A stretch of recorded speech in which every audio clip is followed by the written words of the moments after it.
La discussion porte sur le concept de réincarnation et de karma, ainsi que sur une certaine forme d'amnésie spirituelle qui enfermerait les êtres dans un cycle de vie. L'intervenant explique que cette amnésie est imposée par une force néfaste et évoque des références à des croyances gnostiques. Selon lui, cette amnésie prive les individus de leur libre arbitre, les obligeant à revenir sur Terre de façon répétée. Il souligne également que diverses croyances et histoires peuvent être imposées aux êtres amnésiques, créant ainsi des schémas de pensée et de comportement spécifiques. L'intervenant aborde également d'autres concepts, tels que la net, ou le catch des âmes, et la 8e sphère, pour illustrer différentes traditions spirituelles qui font référence à cette notion de recyclage forcé des âmes.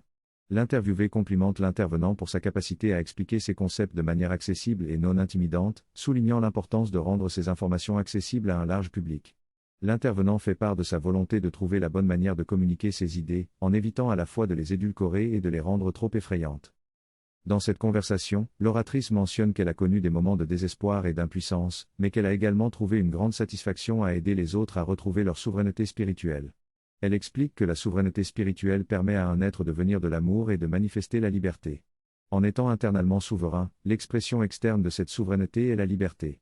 Elle ajoute que la liberté a d'autres résultats, tels que l'expansivité et la manifestation de l'amour. Elle souligne que si quelqu'un est suffisamment expansif et souverain spirituellement, il n'est pas affecté par les systèmes de croyances inférieurs à l'amour et peut se libérer de la peur et des limitations. Elle explique ensuite que l'amour est l'élan nécessaire pour atteindre des états de conscience supérieurs et se libérer des systèmes de croyances. Elle conclut en disant que l'ère du Verseau soutient le processus évolutif de l'humanité et permet à chacun de trouver sa créativité et sa véritable essence féminine pour se libérer.